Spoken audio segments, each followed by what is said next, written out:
Okay, so today we'll be discussing active performance management and how companies are using this new method to energize industrial manufacturing during COVID. Okay, to begin with, we'll start by discussing how COVID has affected businesses during this time. So, coronavirus has not only affected individuals but large corporations as well. As many factories had to close for production, things went on back order and timelines were altered. As companies begin to open once again, they are seeing that distancing within the factories has caused disruptions in the workflow and productivity. These delays are all factors in hand when we see the scarcity in products such as disinfecting wipes, hand sanitizer, gloves, and masks. So the struggle businesses are having during coronavirus is real. Industrial manufacturers can't keep up with their demand or keep their costs low, and the parts are getting harder to get. And delivery delays means that businesses can't provide the critical products that they need to fight the pandemic. So this article discusses a new approach to productivity for high mix, low volume manufacturing. So this is just a little explanation to what are high mix low volume manufacturers. So these are manufacturers that make a large variety of products in small quantities. For example, a repair shop or a made-to-order shop. And just like to give you an idea, like these types of manufacturers all are constantly changing their routines and like they're quick and frequent with these changes. So what happened in the past is companies employed initiatives to improve their productivity or to increase their margins. And the results were good, but then they weren't long lasting because the managers ended up becoming distracted and employees went back to what they used to do. Some industries even tried to offshore their production to reduce their costs, but then they encountered more challenges in doing this. And they had high startup costs when they tried to replicate their skills in new locations, so that didn't work either.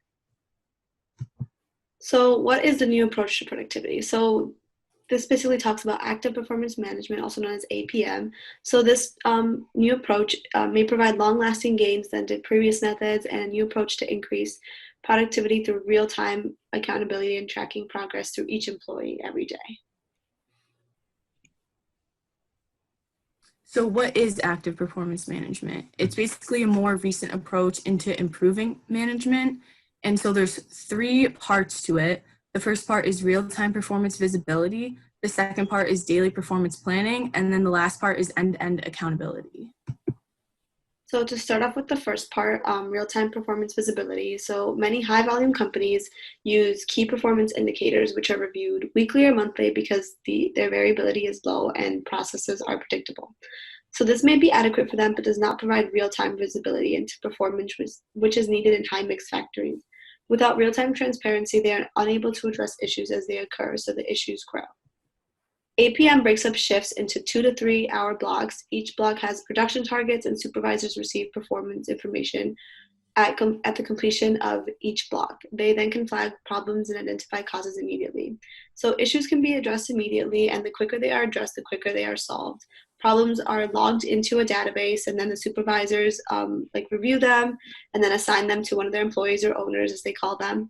And then the owner has to come up with a long-term solution in 24 hours, which really is the goal is to keep coming up with solutions and addressing the issues right away. Oh, sorry. So then this is a chart that I made showing how if there's an 8-hour shift, it's broken up into 2 hours, 3 hours, and 3 hours. And then they have a full plan of after 2 hours, they can create the real-time performance data. Then they can review and analyze if there was a problem. Then they can identify the solution rapidly. So this happens at each of the 3 blocks so that they can get the problem fixed quickly. So management can act to get the shift back on track to the production target even before the whole shift has ended. So this is just the outcomes of the individual operated performance. So APM encourages employees to improve. Supervisors can flag their issues that get lost during a shift. And because of visibility, operators are given help to achieve their targets. And operators have the support of their supervisors. So the supervisors are constantly supporting their employees and they're there for them. They're there to solve the solution right away, which is really important, especially during COVID when there have been so many issues with having back orders and not having items ready. And, this is a situation that was unplanned. Nobody was expecting this. So using APM can really help the manufacturers to come up with solutions and resolve these issues every single day when it's done, instead of leaving it for another day or not thinking ahead in the future. Sure. For those of you in organizational behavior, this sounds an awful lot like Dr. Deming, doesn't it? Yeah.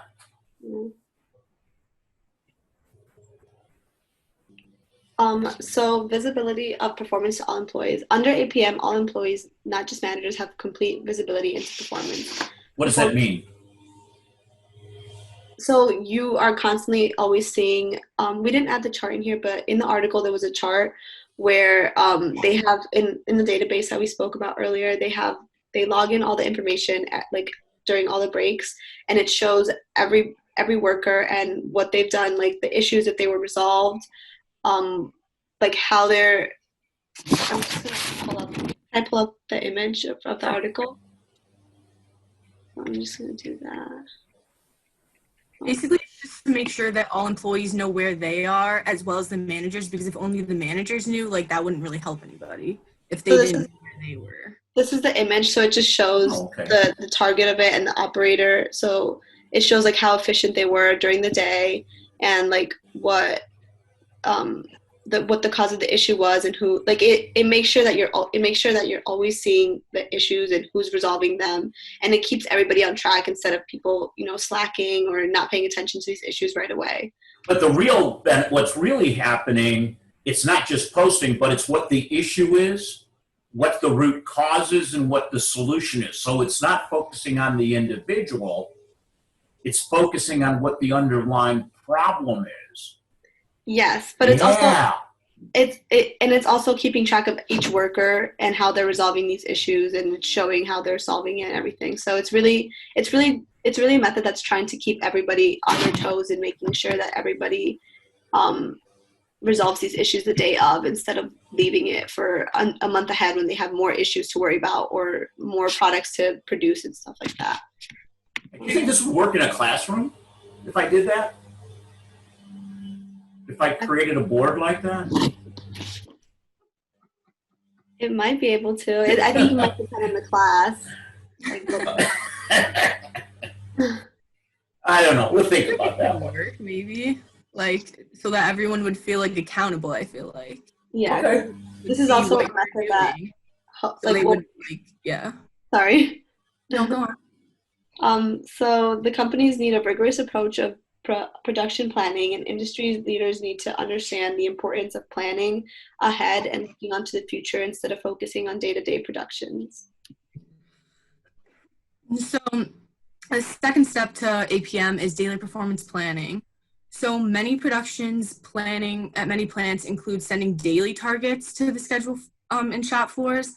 And this is to focus on day-to-day. And a lot of times managers do this because they lack the digital scheduling that they would need to do this. And then some managers don't feel that planning ahead is like important enough.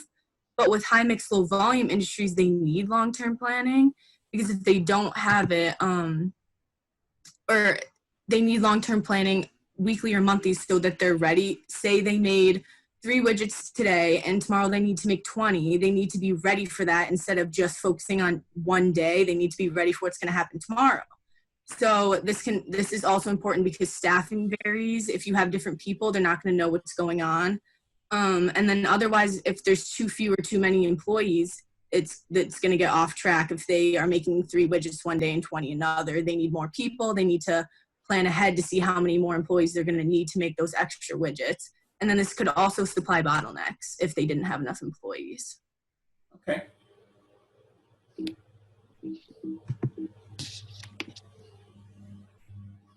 So then there's 4 parts of this performance envelope. Oh wait, I think we might have skipped a slide. No? Yeah. Yeah, sorry. No, you're good. So there's also the performance envelope model, which is within the second step. So APM provides a 4-step performance envelope model that provides view of efficiency targets and staffing, and it allows for production planning and efficient development. So this model addresses the issues of the staffing requirements, and it includes a buffer for unplanned events and situations so that the industry can be prepared for anything.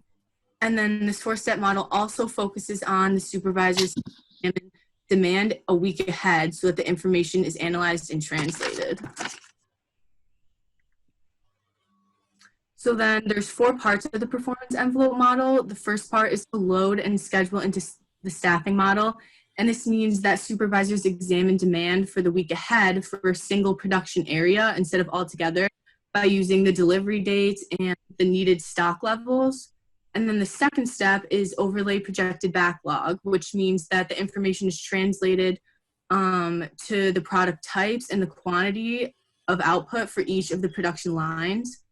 And the third part is to deploy balanced workforce. And this means that supervisors create a staffing plan, and then they can identify the labor gaps, and then they can also identify the labor surpluses. And then the last step is to monitor results and adjust, which just means that the supervisors monitor the results and adjust where it's needed. So then from a financial perspective, the gross margin could be improved as a result of that because of better utilization of staff, reduction of downtime? Exactly. So if they're going through the steps, making sure they're planning ahead, seeing where they're going to have surplus, seeing which production lines they need to figure out, that is the main goal. Do you think that would also make employees more satisfied and thus reduce turnover? I do think that. I think by seeing like how well they're doing, by seeing where they can fix things, it's going to make them want to do their job more than if they just didn't know. Okay. And so the process for each production area in the plant, not just like for each one, they make sure they go through it. And then after that, the supervisors may need to create a recovery plan if there was an issue. Then they're going to need to log the issue in the database, make sure that everybody knows that that's what happened. And then they're going to need to find the root cause and find a solution quick to avoid repeating. Okay. So the last part of APM is end-to-end accountability. So performance accountability needs to be uniformly used from the top on down to the production employee. Production goals are linked to business targets. Like for example, a line's production volume linked to an on-time delivery, and employee incentives linked to business goals rather than line or individual targets to eliminate conflicts of interest. So in our article, it's mentioned that employees have gone so far to say that they haven't sent weekly productivity updates, and the managers and supervisors have said nothing to do this or to change this. And through APM, end-to-end accountability ensures that managers and leaders comply with the necessary steps and monitor their employees. They are completely held accountable if they do not follow this through with their employees. So then our summary is basically when high mix, low volume industries uses this method of APM into their workflow, it typically improves productivity by 30 to 50%, which is crazy. And it's also within 8 to 12 weeks, which is not that long of a time. And at the same time, they can increase their on-time deliveries and unlock additional capacity. For APM to be successful, plants must have trained on-site support available to everybody. And the current slowdown during COVID-19 provides ideal time to rethink productivity and the initiatives and implement APM. So that's it. What did you guys learn about yourselves or the topic by doing this? I would say that I definitely did not know about APM before reading this article, so it was definitely very interesting. It was a very interesting method to, especially during coronavirus, like businesses are constantly changing. We have to adapt to the new normal because we definitely will be going back to however it was before. Businesses are going to have to adapt to new ways and how they're running their businesses, sanitizing constantly, cleaning up constantly, all that stuff is slowing down production. And through APM, we learned, well, I can only speak for myself, but I definitely learned that this is a useful way to support the employees during this time because it offers incentives. It makes employees feel like their work is being valued, even though I can see how some people may argue that this isn't as effective because employees are constantly being monitored, but employees have to understand as well that supervisors are constantly being monitored by whoever supervises them because everybody has to be held accountable in making sure that productivity is being as efficient as possible, especially during COVID.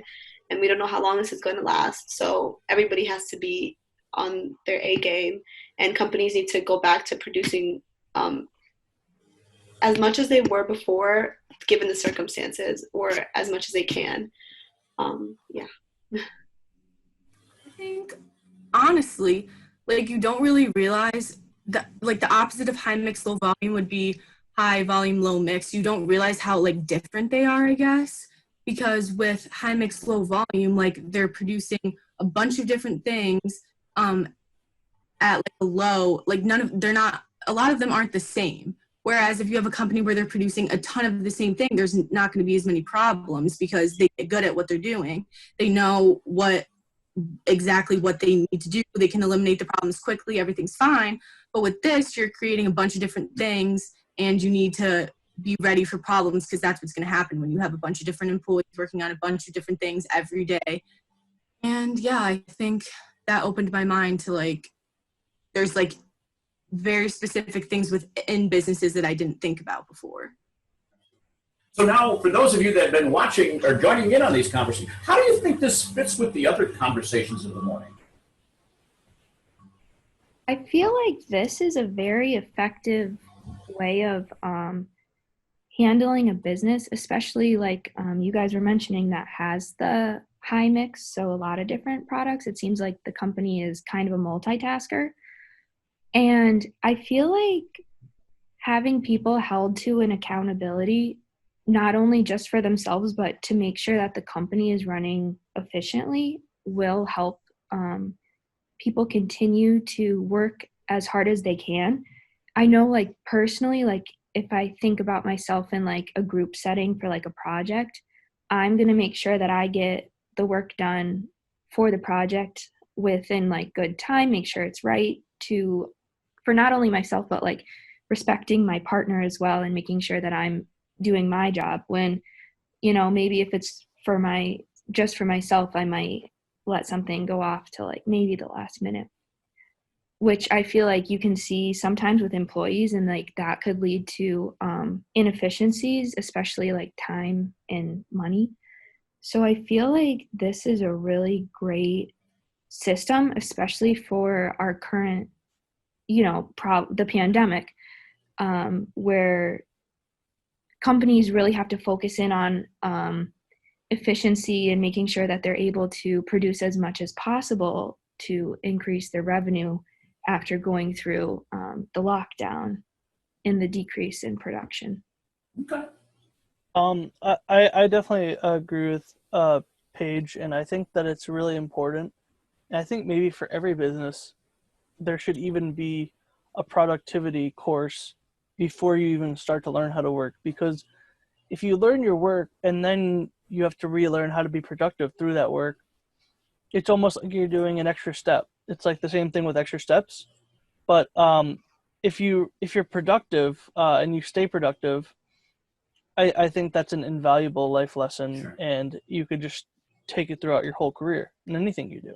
Sure. And Yeah. I definitely think that in relation to other countries, that's America's biggest problem, and there's a lot of studies done about it. And it's actually a big figure that a lot of countries are more productive and they work less.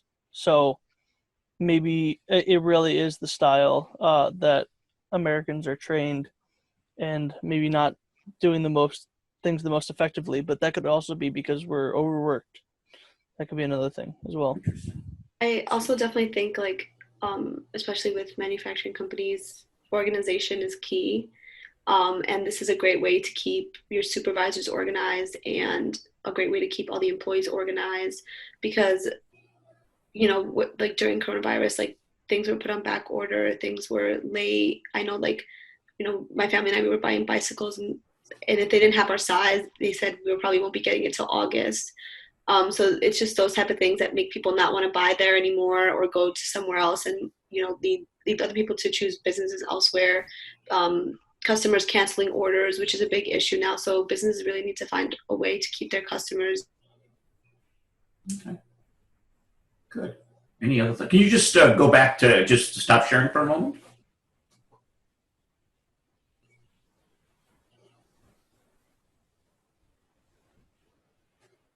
Did we lock up? Yes. Log everything through databases are definitely going to have more issues trying to train and teach people to really be watched at all times or monitored. You know, people, their old employees might feel uncomfortable knowing that, you know, they're going to have to write these things down every hour, every 2 hours, and they're going to be held accountable regardless. Good. Any last minute comments here? I just think it will be really good for businesses that are struggling right now, that have not been essential this entire time and are coming back. Like everyone said, just to be organized and kind of keep up productivity after such a unexpected downturn of work and everything. Okay.